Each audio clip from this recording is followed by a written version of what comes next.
chacun de vous ce matin, de là où vous vous trouvez, ici à Kinshasa, en RDC, la capitale mondiale de la francophonie actuelle, au Congo, dans les provinces, à Brazzaville, la ville juste à côté, au Congo-Brazza, à Pointe-Noire, dans tous les pays frontaliers de la RDC, en Afrique, en Europe, en Amérique et partout ailleurs. Soyez les bienvenus ce matin à l'école de la délivrance, école de la délivrance qui est pratiquement le culte matinal de Hanouka 2021, programme de 40 jours de jeûne et prière de l'église Porte des Cieux, qui est aussi un hôtel spirituel qui connecte plusieurs personnes dans le monde entier qui se sont joints à nous cette année pour jeûner et prier avec nous.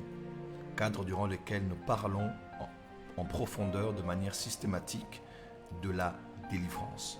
Depuis la semaine passée, nous avons commencé une série sur la délivrance en 3 temps et en 3 dimensions. Et nous sommes pratiquement, durant cette semaine, en train d'enfoncer le clou sur le thème la délivrance de l'âme. Soyez les bienvenus de partout où vous êtes. Que Dieu vous bénisse abondamment. Merci pour l'intérêt que vous portez à ce programme. Chaque matin, nous prions peu. Nous écoutons surtout l'enseignement de la parole pour nourrir nos âmes, nourrir nos âmes et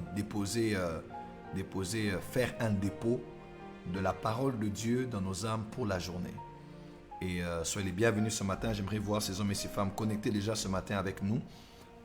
Les habitués de l'école de la délivrance, les amoureux de l'école de la délivrance, les abonnés, les fidèles auditeurs de l'école de la délivrance. Soyez les bienvenus ce matin et nous allons passer encore de bons moments dans la prière, mais aussi autour de la parole de Dieu dans cet enseignement. Voilà, j'aimerais reconnaître quelques villes représentées ici. Vous êtes où exactement? J'aimerais vous reconnaître. Nous allons prier et commencer avec la parole. Voilà, dites-moi dans quelle ville du monde vous êtes exactement. J'aimerais vous citer durant 1 minute et directement prier avec vous pour commencer l'enseignement de ce matin. Voilà, Dieu vous bénisse. Merci beaucoup d'aller au bas de vos écrans, comme cela se fait habituellement. Ce petit rite que nous avons habituellement, vous donnez beaucoup de cœur durant le direct. Vous identifiez ceux de vos familles, vous commentez. En même temps, si vous partagez le direct, le lien est juste au bas de votre écran. Lorsque vous cliquez sur la vidéo, vous allez voir, il est écrit partager. Vous pouvez partager ainsi à tous vos amis sur Facebook, mais aussi à tous les groupes Facebook, surtout avec lesquels vous êtes en contact. Sur Facebook, la politique est très simple. Plus vous partagez sur des groupes, plus vous augmentez la visibilité de votre direct. Voilà, nous sommes exactement au Togo. Émilie, merci d'être connectée ce matin. Shalom Émilie. Prophétesse Grâce depuis Kinshasa, Dieu te bénisse, servant de Dieu. Depuis Bruxelles, Liline Tsanga, MAPRE Bruxelles, sois bénie ma fille. Depuis Upen, Pat Mika, sois bénie. Je sais que tu n'es plus de l'Upen, nous le disons déjà. Et tu sais que la prédication d'hier était la nôtre. Depuis Sénégal, Dakar, Don Gwimbi, soyez bénis au nom de Jésus-Christ. Depuis Lubumbashi, Wantashi, Fortuna, Dibaya, sois béni au nom de Jésus-Christ. Depuis l'Espagne, Moub Caroline, Phil, Dieu vous bénisse au nom de Jésus-Christ. Strasbourg, Orphée en or, merci d'être connecté. Pointe-Noire, Congo-Brazzaville, Éricain, Betsalel, merci. République centrafricaine, Fatim, Com, depuis Abidjan, Sylvain, Arsène Le Béni, depuis la Suisse, Karine Zolana que nous connaissons depuis des années, Andy de Jésus et ma fille Coralie et vos beaux enfants depuis Luxembourg, je vous aime de tout mon cœur, vous me manquez déjà, vous le savez. Depuis la France, nous créons Pemba, depuis Kinshasa, Aimé Moubouadi, ainsi je salue tous ceux de la Porte des Cieux. Cité Maman Mobutu, Audrey, Kimbeki, merci beaucoup. Béatrice Tatou Ekanga, Kinshasa Ngalima, ainsi je salue ma mère, je salue aussi ma grand-mère, Maman Coco que nous appelons habituellement. Et tous mes oncles, mes neveux, mes nièces et tous ceux de la famille. Tatou et Ekanga. Depuis l'Italie, Timothy Kwame, depuis Ngaba, rond-point Ngaba certainement, Béni, Kiatubaka depuis Kinshasa, Montpellier, Ngombo Honoré, Dieu te bénisse, Mélissa, H, Mamina, comme on dit à Kinshasa, Na Pointe. Ma fille elle est déjà La Pointe, Patrick Carvalho, son épouse et les enfants, je vous aime. Je vais commencer déjà le message de ce matin. Depuis Libreville, Jess Hervaux, et depuis la Guinée-Conakry, Alexis Nassa Dieunedor, pourquoi pas à Angers, Grâce Dinga, pourquoi pas en Île-Maurice, Israël, lui, Lisette, pourquoi pas aussi à Liège, Rossama Bass, pourquoi pas exactement à Villejuive, Clara, Thilo Mafi, pourquoi pas aussi au Grand Bassam, Désiré, Dadato, pourquoi pas pour terminer, en Chine, Riel, Moutouedou, Martinique, Maril Gallois, depuis Cameroun, l'écho, Christelle, que Dieu vous bénisse abondamment. Voilà, nous allons commencer par la prière. Ce matin, Seigneur, nous sommes reconnaissants. Nous sommes reconnaissants du fond du cœur de nous avoir donné la vie ce matin.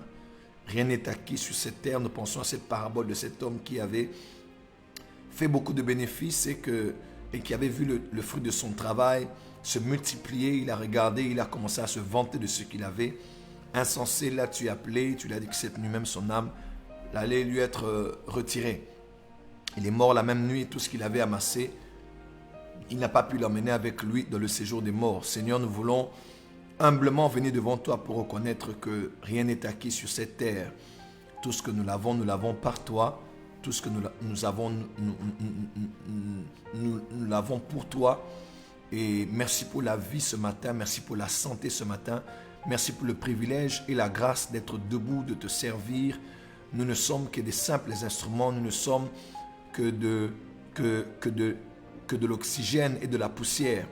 Et c'est ta main puissante qui nous soutient, c'est ta main puissante qui nous tient la main et qui nous permet de vivre tous les jours. Merci Seigneur d'avoir gardé nos familles tout au long de cette nuit. Merci Seigneur pour ce jour de plus de jeûne et prière durant lequel nous sommes dans ta présence. Durant 40 jours et 40 nuits, nous attendons à toi. Seigneur, merci Père pour la vie. Merci pour la santé. Merci pour ta protection. Merci pour la sécurité. Et merci d'être avec nous durant cette journée. Père, nous voulons commencer cette journée et nous la recommandons entre tes saintes mains. Tu es l'alpha et l'oméga, le premier et le dernier, le commencement et la fin. Nous t'établissons Seigneur au commencement. Nous voulons que tu sois Seigneur à la fin. En cette journée, nous ne voulons pas entendre de nos téléphones des mauvaises nouvelles. Nous ne voulons pas apprendre des nouvelles qui vont nous ôter la paix, nous ôter la joie. Nous voulons être dans la joie, nous voulons être dans la quiétude, nous voulons être dans le bonheur, sachant, éternel Dieu des armées, que nous avons marché avec toi et que tu nous as exaucés tôt le matin alors que nous t'avons prié.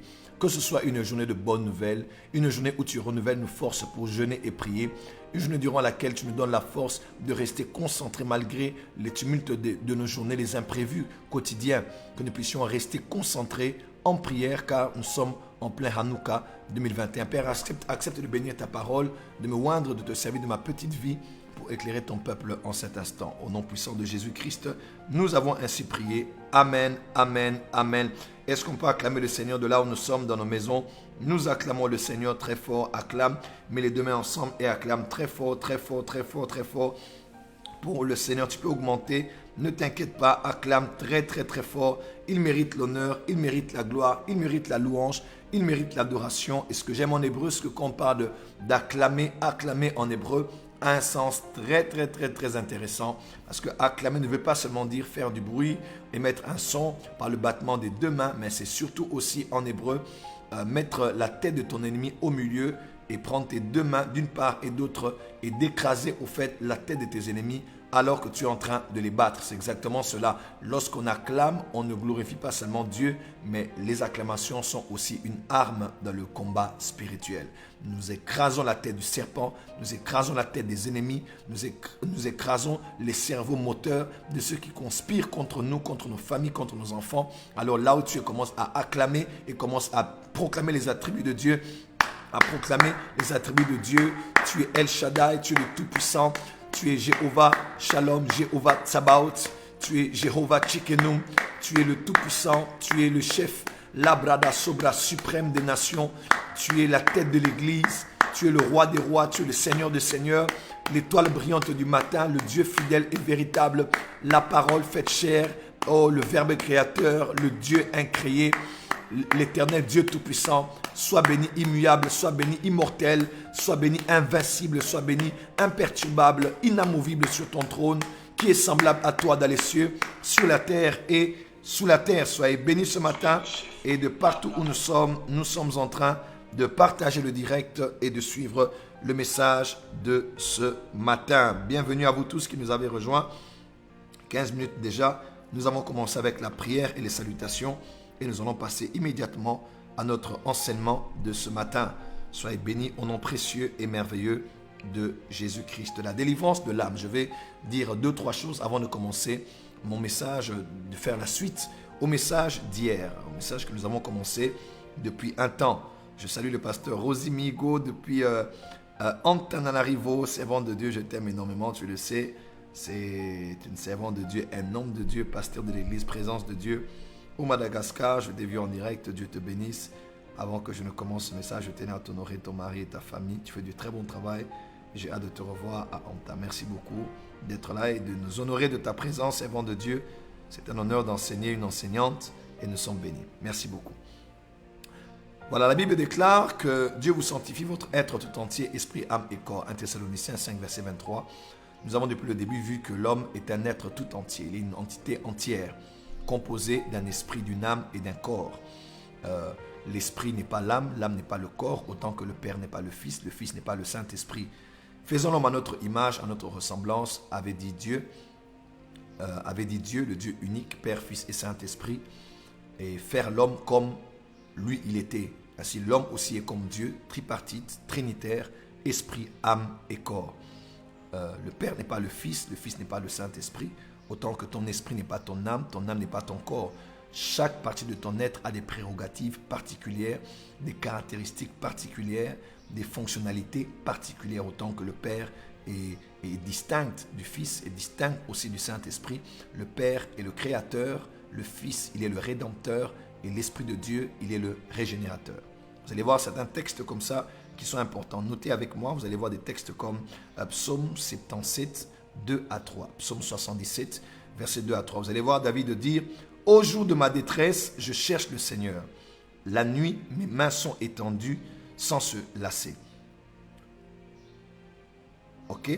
Mes mains sont étendues sans se lasser. Là, il parle du corps. Je cherche le Seigneur, mes mains. Il parle d'une partie des membres de son corps, mes mains. Verset 4. Je me souviens de Dieu et je gémis, je médite et mon esprit est abattu. Et mon esprit est abattu. Ici, nous voyons deux dimensions. Voilà. Excusez-moi.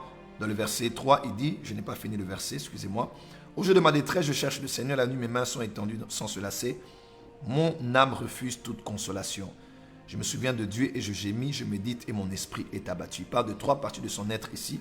Premièrement, il parle de son âme qui est inconsolable. Deuxièmement, il parle de ses mains qui sont étendues. Donc, il parle de son corps, il parle de son âme. Et dans le verset 4, il parle de son esprit. Il parle de son esprit. Très important, il parle de son esprit. Donc, on voit là les mains de David, on voit son âme et on voit son esprit. Amen. Je nous propose aussi un autre texte que nous allons voir, Luc 1, verset 46 à 48. Et Marie dit, mon âme exalte le Seigneur et mon esprit se réjouit en Dieu, mon Sauveur. Parce qu'il a jeté les yeux sur la bassesse de sa servante. Et voici désormais toutes les générations me diront, bienheureuses. Les générations vont dire de leur bouche. Verset 47, mon esprit se réjouit en Dieu. Verset 46, mon âme exalte le Seigneur. On voit ici l'âme et l'esprit intervenir, mais deux parties distinctes du corps de l'homme. Voilà. Il y a plusieurs versets comme ça. Je vous propose un dernier verset. Je sais qu'il va vraiment vous faire du bien quand vous allez le lire. Ok?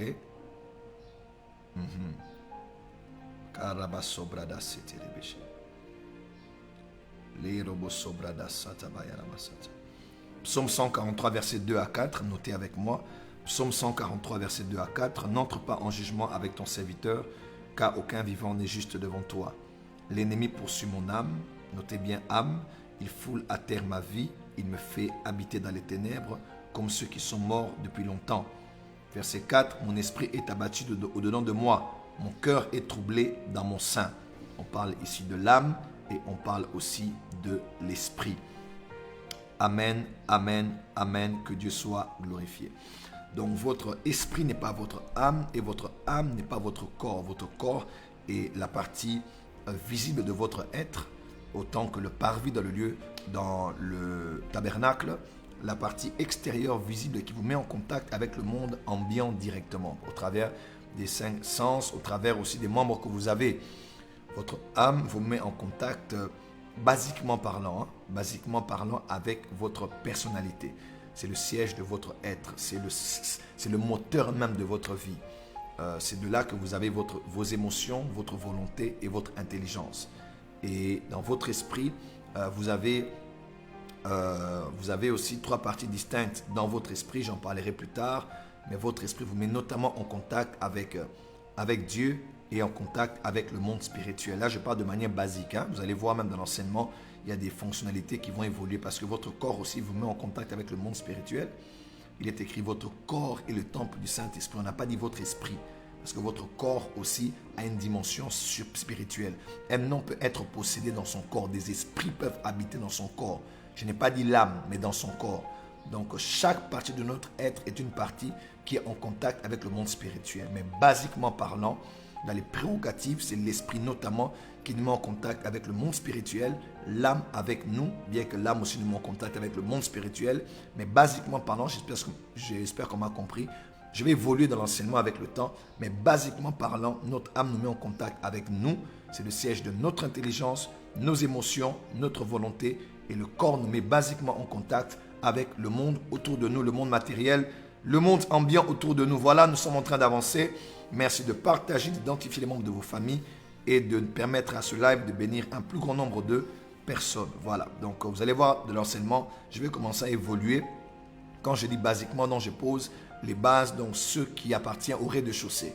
Mais plus on va avancer, vous allez voir que l'être est vraiment tout un univers et même les ésotériques disent que l'homme est au fait l'univers en miniature. L'être humain est tout un mystère et tout un mystère. Vous n'avez aucune idée de ce que est l'être humain. Le corps, l'âme et l'esprit, on peut enseigner ça sur 5 ans. On n'aura jamais arrêté de dire des choses parce que c'est vraiment un mystère. Mais je vais de manière progressive, donc on parle des basiques. Donc esprit avec l'esprit, l'âme avec notre être et le corps avec le monde autour de nous. Et depuis, je parle sur la délivrance de l'âme. Je vous dis que l'âme est très, très, très importante. Et très importante. Parce que notre esprit est sauvé. Notre âme est en train d'être sauvée. Notre corps sera sauvé. Mais quand on parle d'être en train d'être sauvé, c'est tout un travail, c'est tout un processus. C'est vraiment tout un ministère. C'est beaucoup de choses qui doivent se passer dans nos âmes. Nos âmes ont été formatées par les choses que nous avons expérimentées depuis le sein maternel. Vous allez même voir une femme être enceinte, l'enfant est dans le ventre et dans son sein. Les scientifiques l'ont démontré. Ce que la femme dit, ce que son homme lui dit, ce qu'elle ressent, ce qui se passe autour affecte directement l'enfant dans le ventre lors de la grossesse.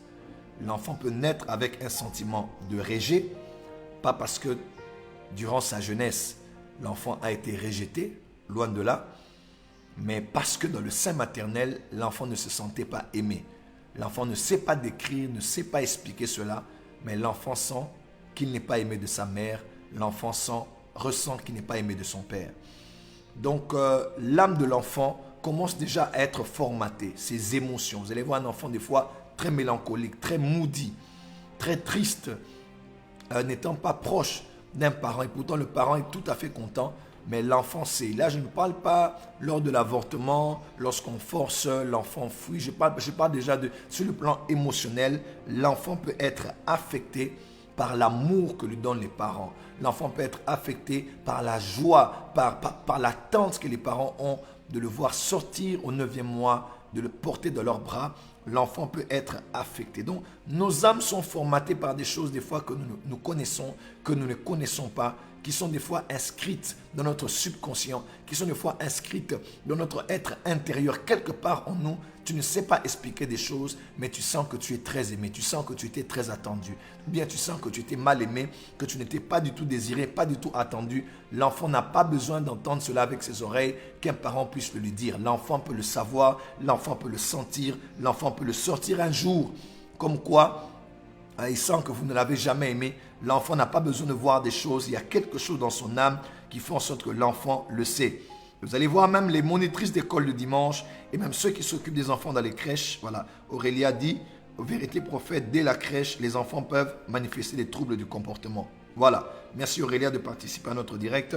Même dans la crèche, on peut voir déjà un enfant qui est très aimé, un enfant qui est trop aimé, gâté à la limite, et un enfant qui n'est pas du tout aimé, qui n'a pas reçu d'affection, qui n'a pas reçu de chaleur parentale.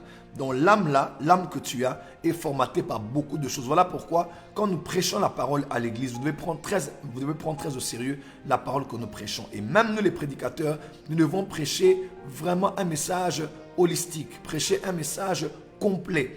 La parole, ce n'est pas que le ciel. La parole, ce n'est pas que le péché. La parole a aussi une dimension thérapeutique, psychologique. Parce que nous avons été blessés, nous avons été brisés, nous avons été déformés, nous avons été déchirés, nous avons été bouleversés, nous avons été chamboulés au-dedans de nous. Et quelqu'un peut avoir vraiment un grand appel. L'Esprit de Dieu a touché son esprit. Il sait qui il est en Dieu. Elle sait qu'elle a un ministère. Il sait qu'il a une grande destinée. Il sait qu'il sera chef de l'État. Il sait qu'il sera un jour Premier ministre.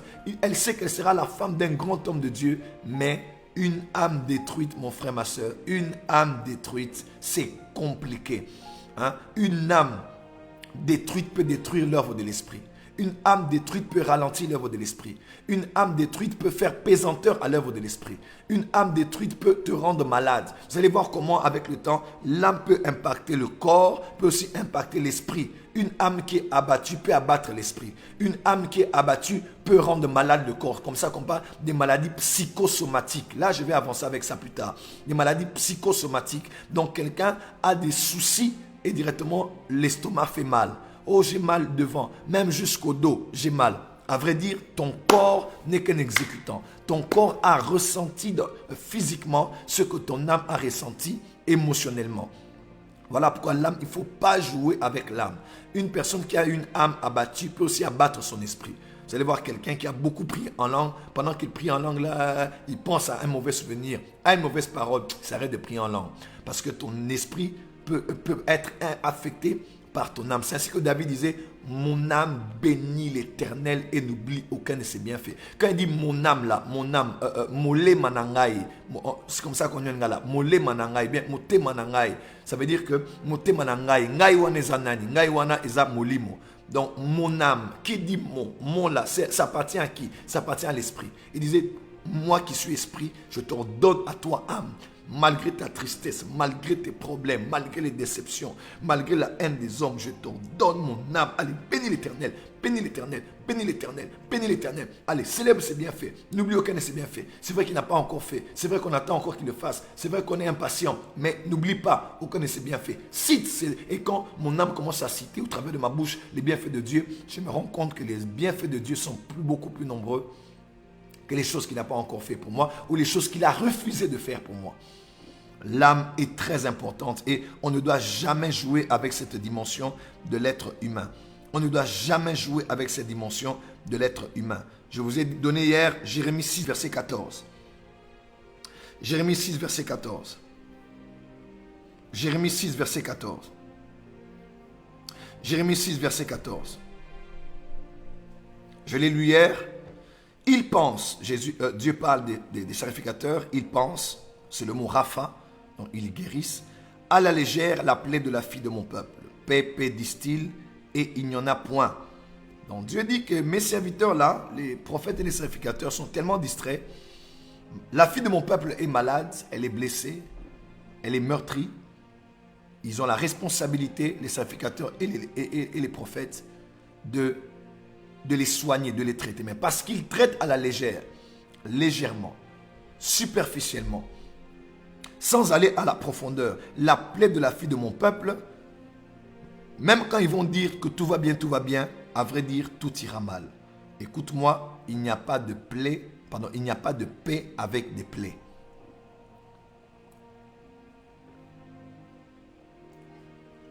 Écris cela. Il n'y a pas de paix avec des plaies. Il n'y a pas de paix avec des plaies. Il n'y a pas de paix avec des plaies. Il n'y a pas de paix avec des plaies. Tu ne peux pas avoir la paix dans un foyer tant qu'il y a encore des plaies. Il ne faut pas aller en surface, il faut aller en profondeur. Voilà pourquoi en anglais on dit You can't heal what you can't confront. Ok? You can't change what you can't confront. Tu ne peux pas changer ce que tu n'es pas prêt à confronter. Tu ne peux pas guérir de ce que tu n'es pas prêt à confronter. Il y a un moment dans la vie où tu dois t'arrêter et accepter que tu as un problème. Tu sais, des fois, c'est facile de dire, hein, les pasteurs là, les hommes là, et ceci, c'est là. Non, non, un moment, après avoir écouté beaucoup de gens, tu sais, ma vie a commencé à changer le jour où j'ai aussi décidé d'écouter mes ennemis. C'est vrai. Parce que celui qui t'aime beaucoup, t'accepte avec tes défauts et tes défaillances. Mais celui qui ne t'aime pas, il va même voir ce qu'il ne faut pas voir en toi. Donc il ne t'aime pas tellement qu'il va même voir en toi des choses que toi tu ne vois pas. Tu as mal parlé, tu as mal dit ceci, tu as mal dit cela. Et des fois, on en reçoit plus de nos ennemis que de nos propres amis. Parce que nos amis nous aiment tellement qu'ils deviennent aveugles face à nos erreurs. Et nos ennemis ne nous aiment pas tellement qu'ils peuvent voir tous les défauts. Ils voient clairement tes défauts, clairement ce qui devait être fait, clairement ce qui n'a pas été bien fait. Ils voient même les plus petites bêtes, même les poux qu'il y a dans vos cheveux, ils vont les voir. C'est très important d'être relatif, de ne pas toujours tout mettre dans une bloc et de jeter le dire, ah, voilà les hommes ça c'est gna gna gna, ou bien les femmes. Non, non, il faut s'arrêter des fois et commencer à écouter aussi la voix de ceux qui ne vous aiment pas. Je ne dis pas dans le sens d'être affecté par cela. Non, il ne faut pas donner ses oreilles aux ennemis aussi. Mais il y a des fois, il faut considérer qu'il y a 3 types de critiques dans la vie.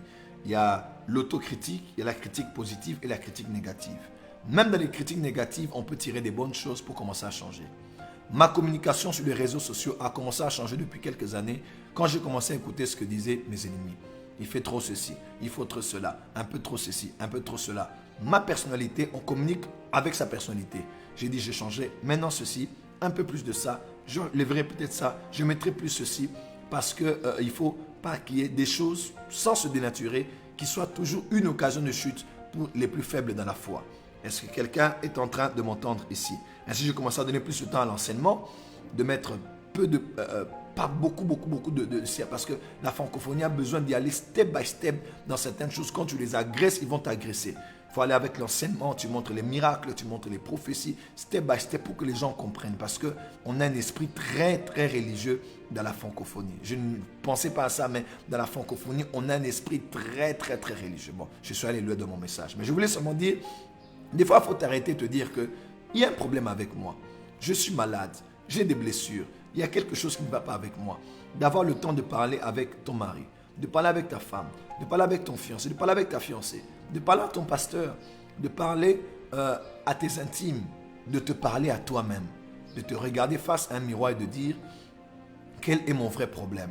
Avoir un temps, des fois, tu prends juste un papier duplicateur ou bien ta tablette, tu écris ton nom, par exemple, Justin Kiadiaba, tu mets ton nom et puis tu commences à mettre un peu les bons côtés et les mauvais côtés. Ok, tu commences un peu à mettre, tu commences à regarder. Tu sais, des fois, il faut avoir une conversation avec toi-même. Il y a des gens qui n'arrivent pas à rester seuls, hein, ça va être dans la vie, parce qu'ils ont peur de parler avec eux-mêmes. Parce qu'ils se disent, quand je réfléchis sur ma vie, je vais commencer à me faire du souci. Non, réfléchir sur toi ne veut pas dire te faire du souci. Non, non. Tu peux avoir un bon moment avec toi-même, mais un temps d'introspection, un temps de réflexion, un temps où tu fais le bilan, un temps où tu t'assois, tu commences à réfléchir sur toi-même. Comment tu avances, comment tu évolues, comment ça se passe, comment ça s'est passé, qu'est-ce qu'il faut vraiment changer, qu'est-ce qu'il faut vraiment faire. Je parlais avec le prophète Philippe récemment, quand on était à Kinshasa ici. Et je commençais à parler avec lui.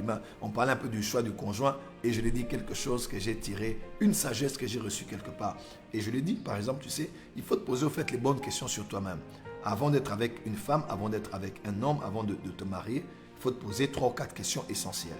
Elles sont très simples, mais tu sais, la qualité des questions détermine la qualité de la conversation. La qualité des questions détermine la qualité des réponses que tu auras. C'est très important. Des fois, vous posez seulement les mauvaises questions. Voilà pourquoi vous avez des mauvaises réponses. Pourquoi j'ai mal comme ça? Parce qu'on m'avait fait du mal. Non. Ou pourquoi je suis devenu comme ça? Non, parce que moi, on ne m'a jamais accepté. Les gens ont peur de mon aura. Les gens ont peur de ma grâce. Non. Il ne faut pas parler comme ça.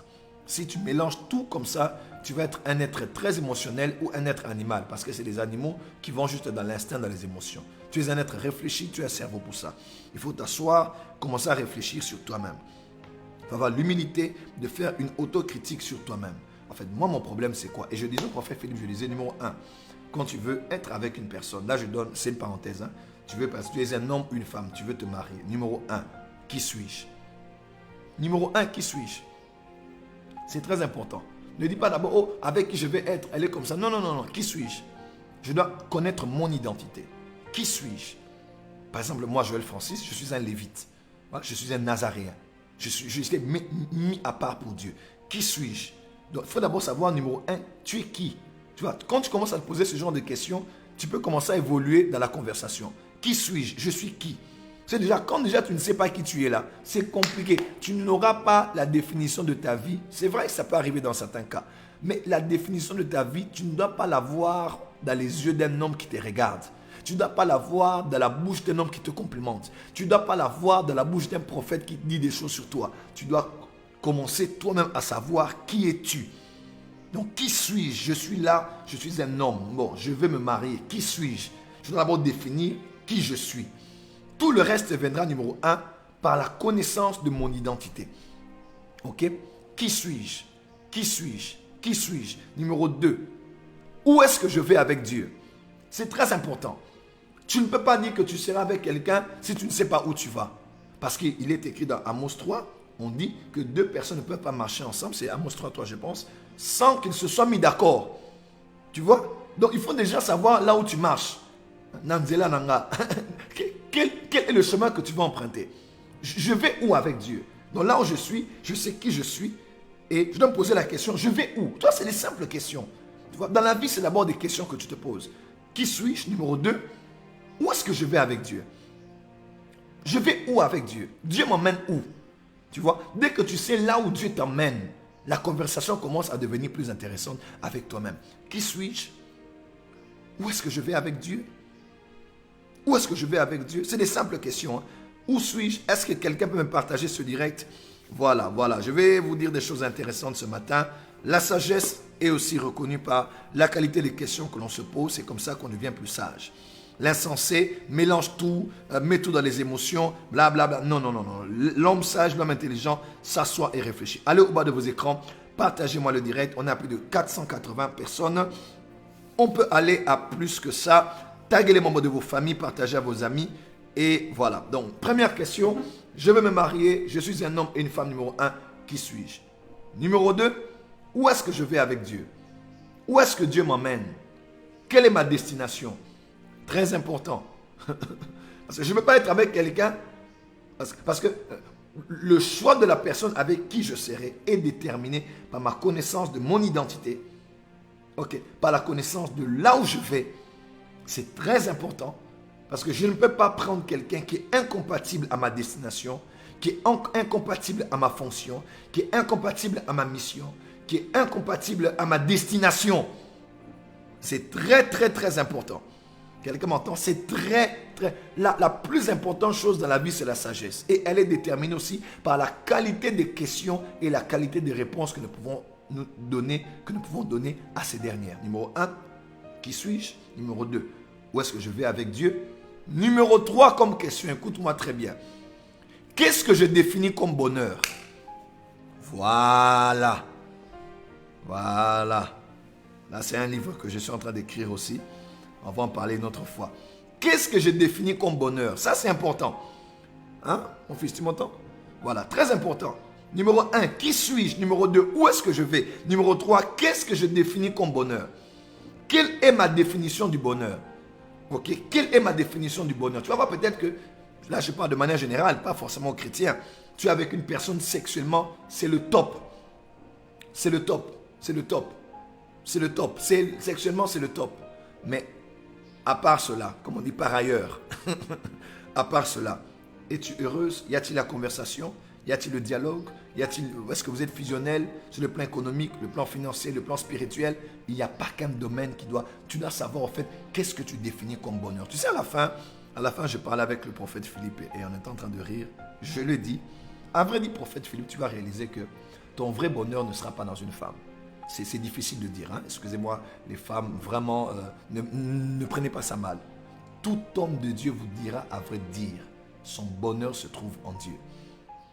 Et ça, c'est la vérité. Ça peut paraître être égoïste, peut-être vous pouvez même devenir jaloux de Dieu ou quoi, mais je vous dis la vérité, ce n'est pas une phrase qui émane peut-être d'une conclusion d'un blessé ou de non, non, non, je n'ai pas dit ça.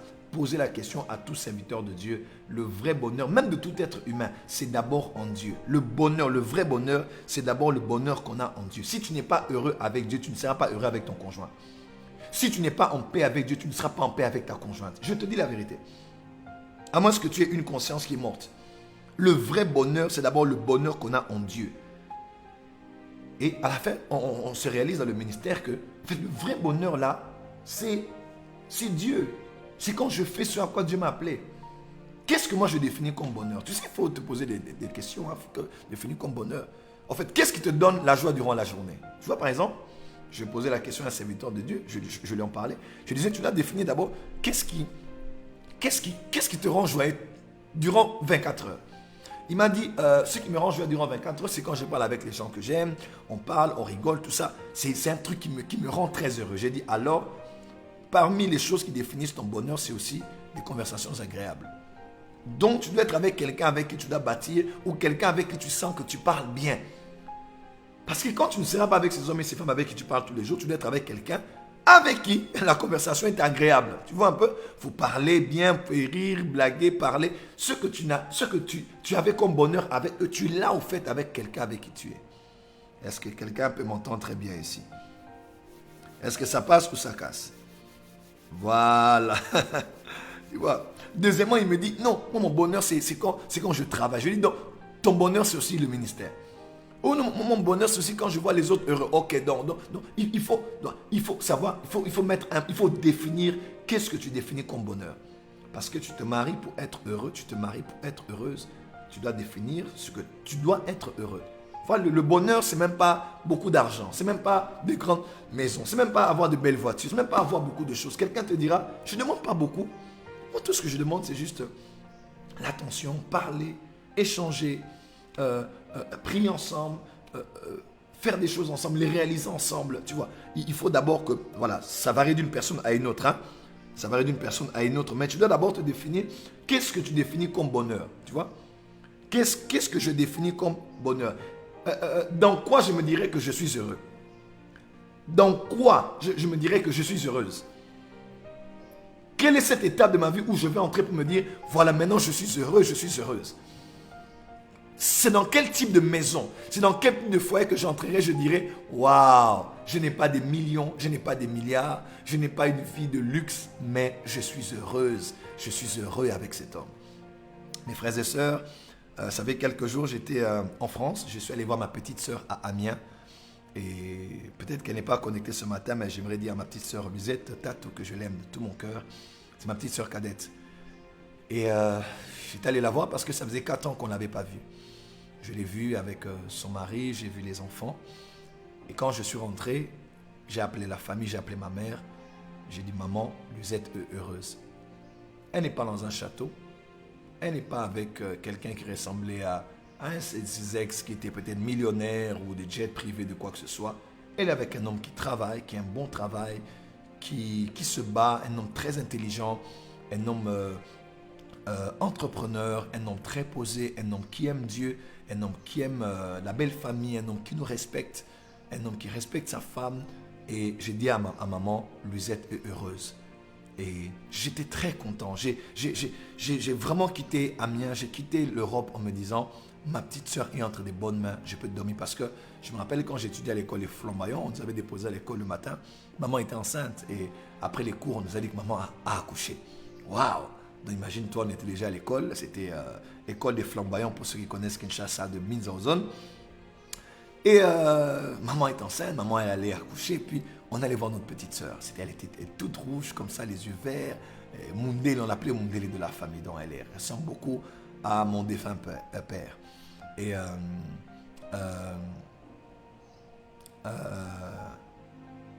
voilà, est-ce que quelqu'un est avec moi? Voilà, je vois que les gens sont avec moi ici. Gloire à Dieu. Voilà, et voilà, c'est ma petite sœur, quoi. On a grandi avec elle et ça m'a fait du bien de la revoir, ça faisait 4 ans. Et quand je l'ai vue, je me suis dit au fait que je l'ai connue avec des hommes beaucoup plus riches que ça, de riches de fous, de riches de malades. Et quand tu dis riche, c'est des gens qui ont des diamants, qui ont de l'or, qui ont des grandes affaires, des carnets d'adresses terribles. Mais quand je l'ai vue, j'ai dit au fait, elle est heureuse. Elle est dans une bonne vie, elle est bien. J'ai dit, mais elle est heureuse. J'ai dit, mais je peux voir dans ses yeux que ma soeur est heureuse. Tu sais, des fois, le bonheur n'a rien à voir avec les choses que l'on pense. Tu dois en fait définir toi-même. De quoi ai-je vraiment besoin? De quoi ai-je vraiment besoin? Et puis tu vas voir que des fois, un homme fait beaucoup d'efforts matériels, mais il n'arrive même pas à percer le cœur d'une femme.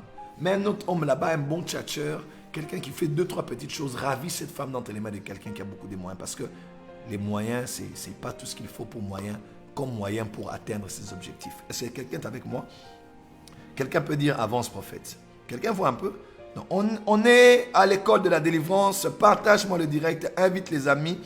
Nous sommes en train de parler de très très bonnes choses qui vont vous aider.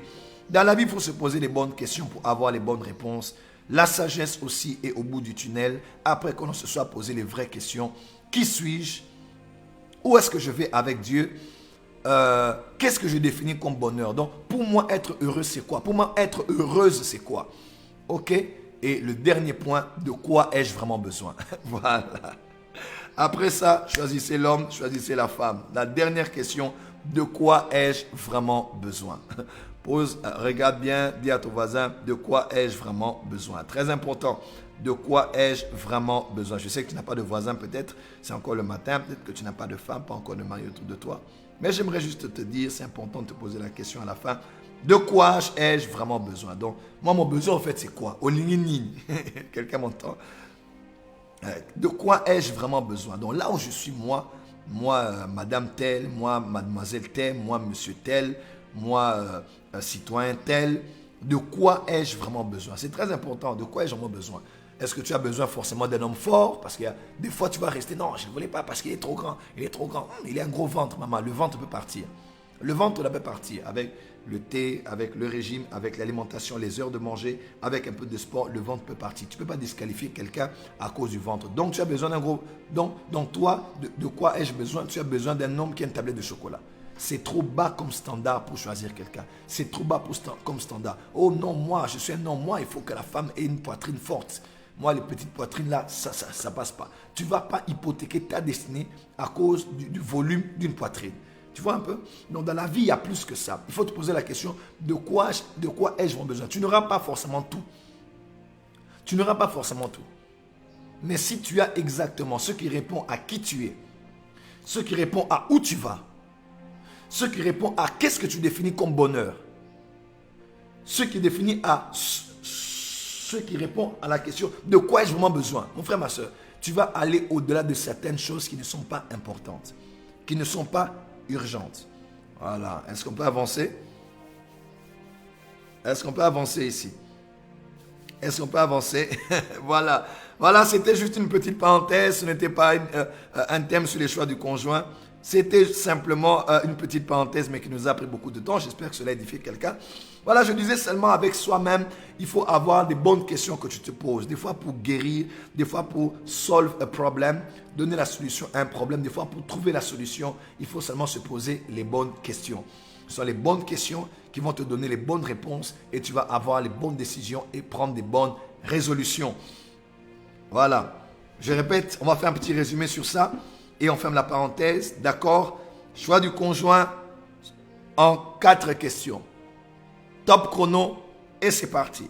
Première question, qui suis-je? Deuxième question, où est-ce que je vais avec Dieu?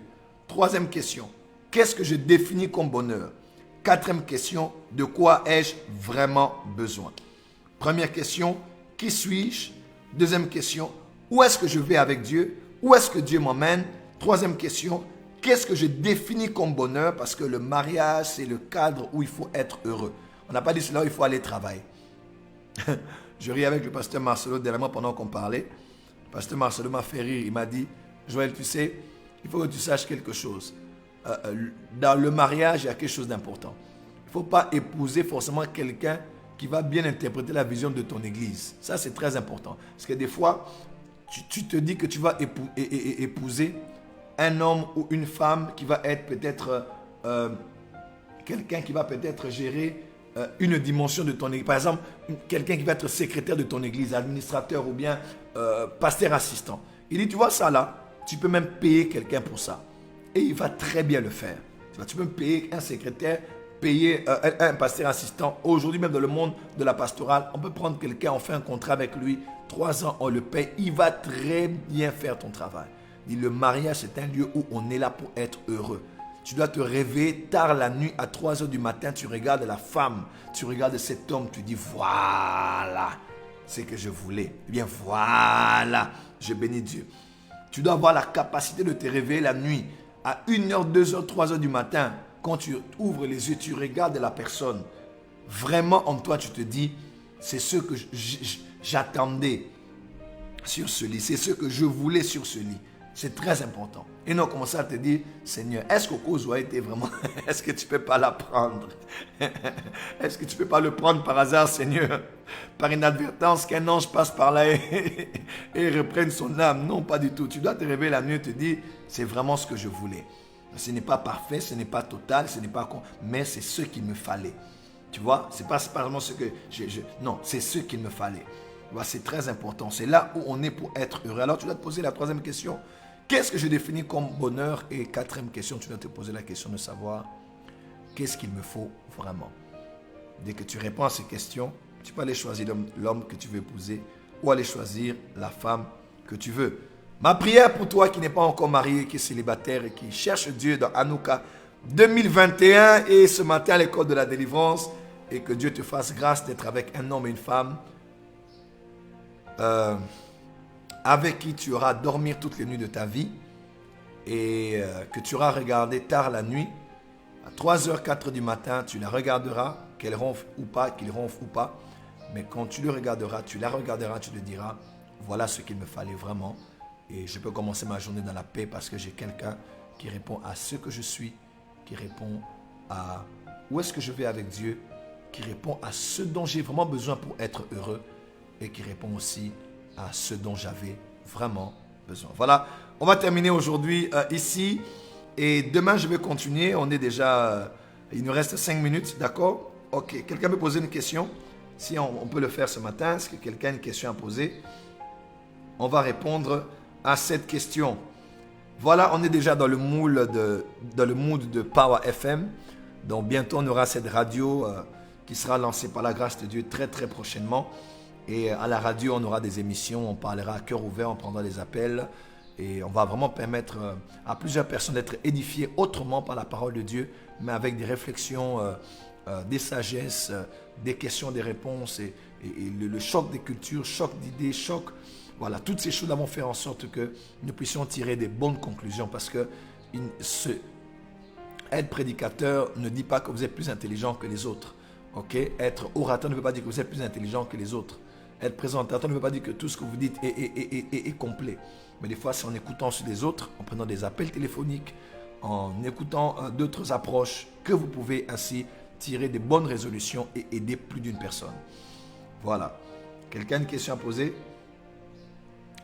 Est-ce que la femme d'un pasteur doit forcément être pasteur? Oui et non. La femme d'un pasteur doit apprendre la pastorale si elle n'est pas appelée au ministère pastoral. Toute femme de pasteur n'est pas obligée d'être pasteur parce que être pasteur, c'est faire partie des 5 dons de Christ. Et il n'y a que Christ qui en donne à quelqu'un la dignité d'être sacrificateur, comme dans l'Ancien Testament.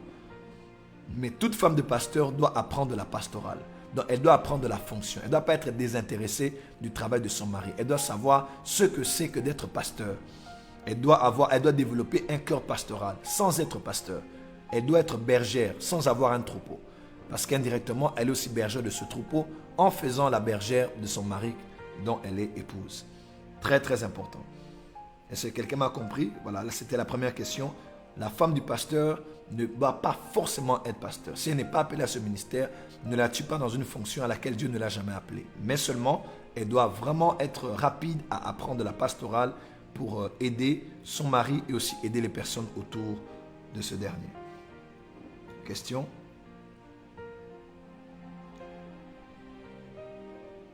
Comment guérir des blessures? Voilà, là, ça sera la dernière partie de cet enseignement. Ne vous dérangez pas, c'est la dernière partie de mon enseignement. Comment guérir?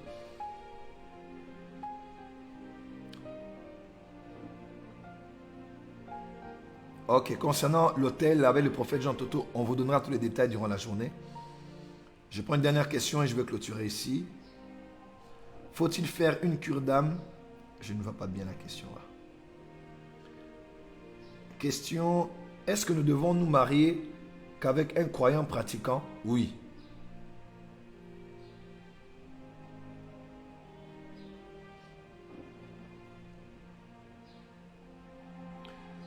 Comment s'inscrire pour bâtir l'hôtel? On vous donne les détails durant la journée, s'il vous plaît.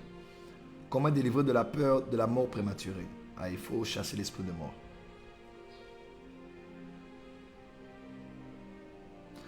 Non. Est-ce qu'on peut, on peut essayer de rester dans le sujet? Vous savez, on peut tirer le meilleur de ce que j'ai développé en posant des questions dans le même sens. Mais si on pose beaucoup d'autres questions, on va sortir du cadre et on ne pourra pas tirer le meilleur. C'est un jour particulier. On était dans un sujet particulier, donc c'est important de rester dedans. Voilà, croyant pratiquant, les questions clés des femmes. Ah, ça.